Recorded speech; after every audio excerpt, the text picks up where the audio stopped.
Sejam muito bem-vindos a mais um Mergulho Profundo. Eu estou muito animada para a nossa investigação de hoje porque, imaginem descobrir um manual oficial do governo que literalmente ensina quem edita o áudio das sessões legislativas a, silenciar o processo democrático. Sim, é um negócio absurdo. Pois é. E cortar direto para um anúncio de um patrocinador corporativo. Olha, isso não é uma teoria da conspiração mirabolante, tá? Surpreendentemente, a página 1 das diretrizes internas da Câmara Municipal que nós vamos dissecar na nossa imersão de hoje. O grau de cinismo institucional presente nessas diretrizes chega a ser impressionante, porque o documento orienta de forma muito clara a pular todo o contexto cívico, sabe? Ignorar todas as explicações de como o legislativo funciona. Passar a tesoura mesmo. Exato, passar a tesoura e pular direto para o jargão técnico do presidente da casa, dizendo a número legal, e tudo isso apenas para criar uma brecha, né? Inserir quem patrocina é a empresa tal. Quer dizer, é a burocracia abrindo espaço para publicidade pura e simples. Só que, indo totalmente na contramão desse manual, a nossa análise de hoje não vai silenciar o processo e definitivamente não vai pular absolutamente nada. Com certeza não. Porque as nossas fontes revelam que o que acontece entre essas falas protocolares é um microcosmo brutal, sabe? Complexo e fascinante da vida em sociedade. Para quem nos acompanha, o nosso material base hoje é a transcrição oficial da 13ª Sessão Ordinária da Câmara Municipal de Praia Grande. Isso mesmo. Datada ali do final de abril de 2026. E olha, o detalhe crucial aqui, para a gente começar a entender, é justamente o termo sessão ordinária. Não estamos falando de um daqueles eventos de relações públicas. A máquina legislativa municipal possui basicamente 3 ritmos. Explica isso melhor. Bom, a gente tem a sessão solene, que é puramente festiva, tipo onde placas de homenagem são entregues. Temos também a sessão extraordinária, que é convocada às pressas, fora do horário normal. Para resolver as urgências. Isso, para resolver urgências sem espaço para grandes discursos, focando apenas na votação em si. E, finalmente, temos a ordinária. Que é onde a pancadaria política real acontece, né? Pelo que as transcrições mostram, é o famoso arroz com feijão da política. É onde as pessoas vão para cobrar de verdade, onde os projetos de lei são dissecados. Exatamente. Onde as promessas de campanha encontram a dura realidade de uma planilha de orçamento. E, nossa, logo nos primeiros minutos dessa sessão específica, toda essa teoria legislativa bate de frente com uma parede chamada realidade prática. E, bate de frente não, atropela mesmo. Atropela sem dó, porque o plenário não estava cheio de engrabatados discutindo filosofia política, né? As galerias estavam lotadas. Lotadas de comerciantes ambulantes, os famosos carrinheiros de praia. O clima, pelo que a gente lê, era de um protesto até pacífico, porém extremamente inflamado. Muito tenso. A revolta ali girava em torno de uma lei recente que impôs regras super rígidas para quem trabalha na areia. Mas a gota d'água mesmo foi um boleto. O boleto das jiricas. Isso, uma taxa que eles descreveram como absurda, real, no valor de R$901. Tudo isso para que eles pudessem usar as suas jiricas, que são aqueles carrinhos grandes e pesados de transporte de mercadorias. É muito dinheiro para um trabalhador autônomo. E além dessa taxa, a lei também trouxe um monte de exigências operacionais pesadíssimas. Tipo, a obrigatoriedade de instalar lixeiras próprias e seguir uns padrões estéticos que, na prática diária, são quase inviáveis para a rotina do litoral. Fora da realidade total. Completamente. O que a gente vê explodir nesse plenário é aquele clássico e doloroso descompasso entre o planejamento que é feito num gabinete com um ar-condicionado e a execução ali no asfalto sobre o sol do meio-dia. Nossa, além dessa parte, eu tentei visualizar o mecanismo desse conflito. E a imagem que me veio é como se a prefeitura tivesse desenhado uma atualização de software maravilhosa, super complexa, sabe? Tudo dentro de um laboratório estéril. Mas aí tentasse forçar a instalação disso num smartphone de 10 anos atrás. Essa analogia é perfeita. Porque, a Câmara escreveu uma lei perfeitinha para vendedores de praia ideais, mas quando esse sistema bateu no hardware do mundo real, que são pessoas empurrando carrinhos pesados na areia para tentar fechar as contas do mês, o sistema simplesmente travou. Travou. E o travamento, na linguagem da política, vem em forma de protesto no plenário. Exatamente. E aí fica a grande dúvida sobre o comportamento político. Porque se a lei já foi aprovada, já está valendo, como é que os vereadores reagem quando tem dezenas de trabalhadores furiosos cobrando o cancelamento dessa taxa de R$ 1.000 ali, olho no olho, exigindo uma solução para ontem? Não dá para esconder debaixo do tapete. O vereador Marcinho MJ, por exemplo, assume o microfone e oferece um choque de realidade burocrática bem pragmático. Ele avisa para o pessoal que não dá para simplesmente gritar revogado no plenário e a lei desaparecer um passe de mágica. Quem dera fosse assim, né? Pois é, no direito administrativo não tem o botão de desfazer.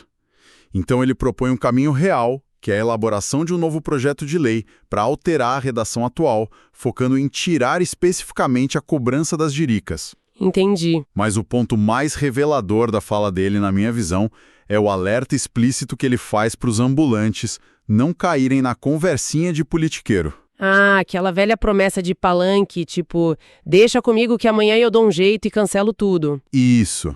Ele joga a luz no fato de que reverter um erro legislativo exige muito tempo. Exige criação de novos pareceres jurídicos, novas rodadas de votação em comissões, muita negociação política e ainda uma nova sanção do prefeito. É um lembrete meio cruel, né? Para toda a população de que a máquina pública é extremamente ágil e eficiente para começar a cobrar imposto, mas é geologicamente lenta para corrigir as próprias falhas e injustiças. Geologicamente lenta é o termo exato. É fascinante observar essa dinâmica, especialmente quando a gente conecta esse momento com o item que vem logo em seguida na pauta. Ah, essa transição é um absurdo. Chega a ser poético, na verdade. Completamente. Porque pensem com a gente.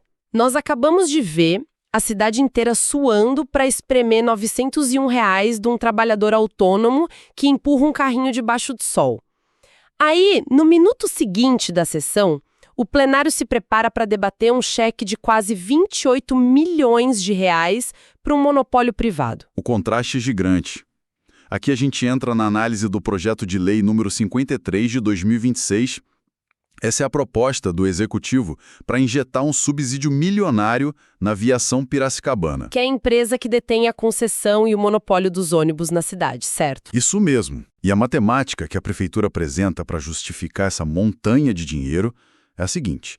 O Executivo propõe pegar parte da arrecadação do IPVA municipal, que é o imposto que todo proprietário de carro e moto paga, para subsidiar essa empresa de ônibus. E a justificativa principal deles é manter a tarifa congelada, né? Em R$ 5,25. A alegação é que, sem essa injeção monstruosa de dinheiro público, a passagem do ônibus saltaria imediatamente para R$ 5,83. Exato. E esse é o tipo de projeto que cria uma polarização muito rica e complexa entre os legisladores. Porque, sendo justos na análise, ambos os lados utilizam argumentos com alto peso de realidade. Sim, nenhum dos lados está falando absurdos do ponto de vista econômico. De um lado, a gente tem a base do governo. Nas vozes de vereadores como Emerson Camargo e a Renata Zabu, eles defendem esse repasse como uma ferramenta de proteção social primária. Proteção contra o quê, exatamente? Contra o cenário macroeconômico. A gente vive numa época de inflação global. Então, se o preço internacional do barril de petróleo sobe, o diesel encarece, as peças de manutenção disparam. Tudo fica mais caro. Tudo. E o argumento deles é que se a prefeitura não injetar o dinheiro dos impostos para cobrir essa diferença de custo, esse baque brutal é repassado integralmente para a roleta do ônibus, atingindo em cheio quem ganha salário mínimo. Entendo. Na visão deles, então, o subsídio funciona como um escudo necessário para proteger o bolso da população mais vulnerável. Isso. É um argumento forte. Eu entendo a lógica desse escudo protetor. Mas aí a oposição, representada pelo próprio Marcinho MJ e pelo vereador Martins, assumem a palavra e começam a desmontar as engrenagens ocultas dessa relação entre a cidade e a empresa. E eles pegam pesado nessa parte. Eles levantam questionamentos muito sérios sobre a absoluta falta de transparência e também a ausência de estudos detalhados de impacto financeiro antes de simplesmente liberar R$ 28 milhões. E os dados que eles trazem são alarmantes. Demais. Segundo os relatos da sessão, essa empresa de ônibus goza de umas isenções que, beiram o inexplicável. Eles não pagam o IPVA dos próprios veículos, Não pagam o ISS, que é o Imposto sobre Serviços, a maior fonte de arrecadação do município. Eles não pagam aluguel para usar os terminais rodoviários e, pasmem, chegam a sublocar espaços comerciais dentro desses terminais públicos para lucrar em cima. É um arranjo financeiro muito peculiar. E sem contar a questão estrutural que mais gerou indignação no plenário. Qual foi? A prefeitura, de alguma forma, assumiu a responsabilidade e os custos de manutenção dos pontos de ônibus espalhados pela cidade. Pontos que a oposição relata estarem caindo aos pedaços, enquanto os milhões fluem livremente para o caixa da concessionária. Nossa. Ouvindo tudo isso, fica grande dúvida, né? Até que ponto esse subsídio é um escudo protetor para o cidadão comum e a partir de que momento ele se torna um cheque em branco para um monopólio? É a grande questão. Isso nos força a analisar como funciona o mecanismo de um monopólio no transporte público e como ele basicamente captura o Estado. Espera, detalhe um pouco mais como funciona essa captura, porque olhando assim de fora, parece que a prefeitura está só tentando evitar que a passagem suba. Sim, mas a captura acontece através do poder de barganha, ou melhor, da falta de barganha da prefeitura. Quando uma única empresa tem o direito exclusivo de operar um serviço vital como o ônibus, ela não é apenas uma prestadora de serviços. Ela tem um controle da cidade. Ela tem a economia da cidade como refém. O como e o porquê de um subsídio desse ser aprovado tão rápido é, na prática, fruto de uma ameaça silenciosa. A empresa demonstra que os custos subiram e meio que diz: olha, ou o poder público cobre esse rombo de 28 milhões agora, ou a tarifa sobe para um valor impagável amanhã, a população se revolta, o comércio para e a cidade inteira entra em colapso logístico. A prefeitura fica encurralada num canto. É literalmente uma relação de dependência total e irrestrita. E não tem como não pensar, é um contraste gritante ver 28 milhões fluindo livremente de um lado para manter o lucro de uma empresa, enquanto falta o básico do outro. Exato. E essa lógica cruel de para onde o dinheiro flui com facilidade e onde ele trava dolorosamente, nos leva direto para a gestão da saúde pública debatida nessa mesma sessão. Essa é uma transição muito brutal. Nós saímos da matemática fria das planilhas de diesel da empresa de ônibus e mergulhamos de cabeça na fila de espera do desespero humano. Aqui a burocracia ganha nome, rosto e muita dor física. Vereadores como Eduardo Xavier, o Gordinho do Povo e a Eduarda Campopiano usam o tempo deles para denunciar a falência prática da logística médica do município. Sim, eles relatam uma fila reprimida que é monstruosa e, ao mesmo tempo, muito silenciosa para os agendamentos no CRAS. E, só para contextualizar para a nossa audiência, o CRAS é o Centro de Referência de Assistência Social. A porta de entrada do sistema. Exato, é literalmente o bote salva-vidas das famílias mais vulneráveis para acessar qualquer benefício, cesta básica ou encaminhamento de saúde. Se o CRAS trava, a rede de proteção social inteira desmorona. E o caso que eles usam para ilustrar esse colapso completo é o da Dona Marli. É um exemplo perfeito de como a falha do macrosistema destrói a vida no nível micro. O relato sobre ela é revoltante, gente. A Dona Marli precisava de uma cirurgia e ela conseguiu a verdadeira proeza de realizar todos os exames pré-operatórios no SUS. Exames de sangue, risco cirúrgico, do coração, tudo completo. Uma maratona. Uma maratona. Mas a cirurgia eletiva nunca é marcada pela Central de Regulação do município. E o que acontece? O tempo passa e os exames perdem a validade clínica. Aí o sistema manda ela refazer tudo. Ela entra na fila de novo, tira sangue de novo e a cirurgia não sai. Os exames vencem de novo. É enlouquecedor. Eles relatam que ela já passou por esse ciclo insano e frustrante 3 vezes. 3 vezes. Esse caso ilustra muito bem uma ineficiência que sangra os cofres públicos. Porque pensem só, o dinheiro do município é gasto 2, 3 vezes para pagar pelos mesmos exames no laboratório conveniado, enquanto a saúde da cidadã só piora na espera infinita.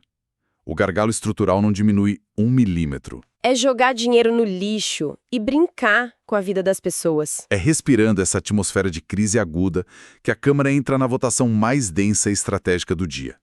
que é o projeto de lei 55, a tão polêmica transposição orçamentária. Olha, confesso que quando eu li transposição orçamentária pela primeira vez, eu achei que era só um ajuste contábil sem graça. Todo mundo acha. Mas o buraco é incrivelmente mais embaixo. A prefeitura está pedindo autorização oficial aos vereadores para pegar um montante gigantesco, tipo 64 milhões de reais, que sobraram em diferentes secretarias e gavetas no ano anterior, e realocar esse dinheiro todo para onde eles, do executivo, julgam ter mais necessidade agora. Na teoria, soa como um gesto de extrema eficiência administrativa, né? Pegar o que não foi usado e enviar para o fronte de batalha, onde precisa. E os vereadores da base aliada defendem a aprovação dessa medida de forma veemente. E qual é o argumento deles? O escudo argumentativo deles é que uma grande fatia desses 64 milhões seria redirecionada para socorrer o Hospital Irmanduce. A narrativa construída no plenário é taxativa. Qualquer vereador que ousar votar contra essa transposição estará, na prática, negando dinheiro para salvar vidas no hospital. A famosa chantagem emocional institucionalizada. Eles chegam a classificar um voto contrário como hipocrisia. Mas aí a oposição joga as cartas na mesa e revela o verdadeiro truque de mágica que está operando nos bastidores do orçamento. E o vereador Martins expõe um mecanismo que é brilhante, mas também assustador, focado nas chamadas emendas impositivas. É crucial descer a esse nível de detalhe. Sim, vamos lá. Uma emenda impositiva é uma fatia do orçamento da cidade que a lei garante que o vereador tem o direito de destinar para um projeto específico, e o prefeito é legalmente obrigado a executar aquilo. Não é uma sugestão de gasto, é uma ordem legal. O que naturalmente gera uma grande disputa de poder.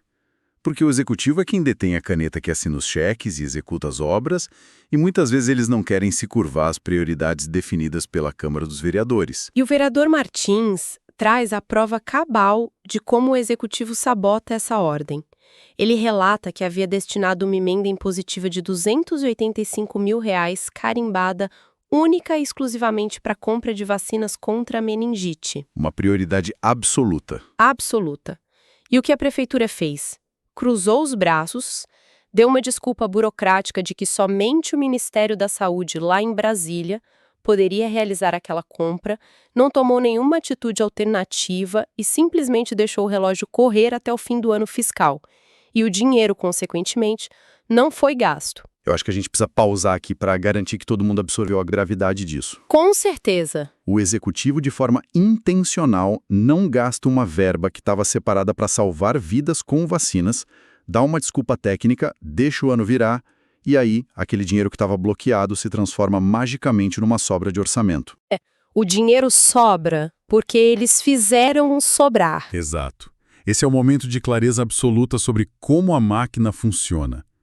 Na gestão pública, os atrasos, a lentidão burocrática e a inércia muitas vezes não são defeitos do sistema. São projetos. São ferramentas de poder intencionais.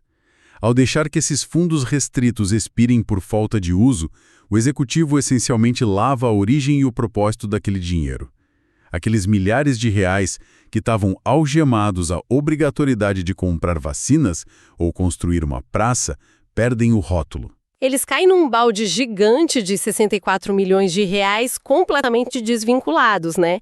E agora o prefeito pode realocar através dessa transposição que eles estão votando para gastar como, quando e com quem ele bem entender, sem as amarras impostas pelo legislativo. É um mecanismo de concentração de poder que é genial na matemática, mas eticamente muito questionável na prática. Eles fabricam ativamente a sobra para criar um caixa livre gigantesco. Não é só uma planilha financeira fluida, é um drible institucional nas regras do jogo. E enquanto eles fazem esse caixa de 60 milhões, a dona Marli continua na fila do SUS, refazendo exame de sangue que venceu, né? É muito cruel. Demais. E essa constatação demonstra que o principal desafio de uma cidade não é apenas a falta de dinheiro, mas a ausência ou a falha dos freios e contrapesos no sistema. E a importância monumental desses freios legais fica ainda mais evidente quando a sessão avança para entrar num campo minado de inovações sociais e jurídicas. Sim, a gente entra num debate muito tenso. porque a pauta mostra que a Câmara tenta responder às demandas de segurança da população. Vimos 2 tentativas emblemáticas disso, né? A primeira delas foi através de um requerimento propondo a criação de uma frota de ônibus noturnos exclusiva para mulheres. Sim, do vereador Márcio Alemão. Ele apresenta um cenário muito alarmante de aumento de casos de assédio no transporte público e tenta importar soluções logísticas. Ele cita o modelo usado na Coreia do Sul e até exemplos nacionais de cidades como Maceió e Sorocaba, que tentam criar esse ambiente físico de segurança. É uma resposta baseada na segregação espacial temporária como uma medida de proteção imediata. Mas o verdadeiro nó jurídico, o debate que expôs de forma muito clara os limites do poder de um vereador, aconteceu em torno do projeto de lei número 30. Proposto pela vereadora Janaína Balares. A premissa ali buscava criar um sistema ou um aplicativo municipal para realizar um monitoramento preventivo de agressores em casos de violência doméstica. Focado naqueles indivíduos que estão respondendo a processos e estão sob medida protetiva para não se aproximarem das vítimas. A intenção é nobre, urgente, tem um apelo popular imenso, afinal ninguém em sã consciência é a favor de deixar vítimas desprotegidas. Mas o mecanismo de execução, olha, foi complicado. Foi a vereadora Eduarda Campopiano que puxou o freio de mão no plenário e trouxe um contraponto estrutural irrefutável. Exato. Ela questionou qual seria a base legal para que a prefeitura, usando a guarda municipal, começasse a rastrear o celular ou os passos de um indivíduo que possui apenas uma medida protetiva preventiva. E faz todo sentido, porque, do ponto de vista do direito penal, nós estamos falando de uma pessoa que ainda não foi julgada de forma definitiva, não foi condenada e não está sob ordem do juiz para usar uma tornozeleira eletrônica do Estado. Tentou em 2 grandes pilares federais. O primeiro é a LGPD, a Lei Geral de Proteção de Dados. O município simplesmente não possui competência legal para instituir um sistema de rastreamento e vigilância contínua sobre cidadãos que não possuem condenação transitada em julgado. Não tem previsão legal para a prefeitura monitorar civis via aplicativo. Porque, se a prefeitura fizesse isso, a gente estaria essencialmente criando um Big Brother punitivo, municipal, operando um sistema de justiça e vigilância totalmente paralelo ao judiciário oficial. Exatamente. O que nos leva à segunda barreira, que é a quebra irreversível do segredo de justiça. Por determinação legal, todos os processos que envolvem a Lei Maria da Penha tramitam em sigilo absoluto. Para preservar a integridade física, emocional e a reputação da vítima. Perfeito. Agora, se o Legislativo Municipal obriga a estrutura da guarda ou servidores da prefeitura a monitorarem uma lista de pessoas sob medida protetiva, o sigilo desses dados é totalmente pulverizado. Isso criou um ambiente para punições, vazamentos e rotulações antecipadas conduzidas pela própria comunidade local, totalmente fora do controle dos tribunais. É um debate de um nível técnico tão elevado que forçou a retirada imediata do projeto da pauta, para ele não ser derrubado e morrer ali. É o tipo de momento em que a realidade bate a porta e avisa que não é possível resolver um problema criminal e social gigantesco apenas com boas intenções e uma canetada na Câmara do seu bairro. Criatividade legislativa local tem um teto muito baixo, né? E esse teto é o rigor da Constituição Federal. Mas num cenário de tantos impasses, onde direitos travam boas ideias, onde o orçamento é alvo de lavagem política, as fontes também fazem questão de registrar os momentos de humanidade. Sim, foi um respiro tão necessário no meio de toda aquela tensão. Uma moção de aplauso belíssima para Camila Máximo, que é uma moradora de Praia Grande com deficiência visual monocular. E ela encontrou na literatura uma rota para expor a própria realidade. Ela lançou o livro O Menino Azul. Isso, uma obra inspirada na vivência diária dela como mãe atípica de um filho no espectro autista. E o reconhecimento da Câmara ali não foi apenas um tapinha nas costas por ter publicado um livro, sabe? Foi o reconhecimento do uso da própria história como uma ferramenta para forçar a criação de empatia na sociedade. Uma sociedade que frequentemente é muito cega para o diferente. E, somado a isso, Também foi registrado um momento de profundo respeito à memória do Dr. Elon Rodrigues de Melo Filho, um profissional que atuou muito forte na advocacia voluntária e no tecido comunitário. E a citação desses nomes nos anais oficiais não é só protocolo, né? Serve para ancorar todo aquele debate estratosférico sobre milhões de reais na realidade do chão. Lembra aos engravatados e a nós que a cidade é feita de pessoas. Pessoas de carne e osso, com histórias e legados, e não apenas pareceres do Tribunal de Contas. O quadro que a gente pintou aqui não é o de uma sala de controle fria que a gente imaginou no começo. Definitivamente não. Chegando ao fim da nossa análise de hoje, o que a gente destila disso tudo?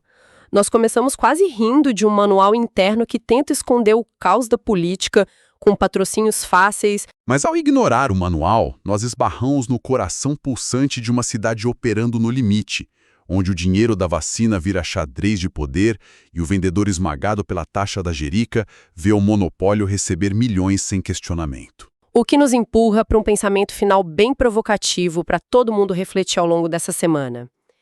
Nós passamos horas debatendo e acompanhando com lupa as grandes movimentações políticas federais, as decisões de Brasília ou os tratados globais. Mas quando a vida prática acontece? Pois é, quem decide se o valor da passagem de ônibus vai caber no orçamento de quem nos ouve, quem decide se a fila da cirurgia vai andar, e quem decide se um pai de família tem o direito de empurrar o carrinho dele na areia, sem ser asfixiado por multas, é aquele pequeno e barulhento grupo de legisladores a poucos quilômetros das nossas casas. A decisão está ali, na esquina. A provocação é essa.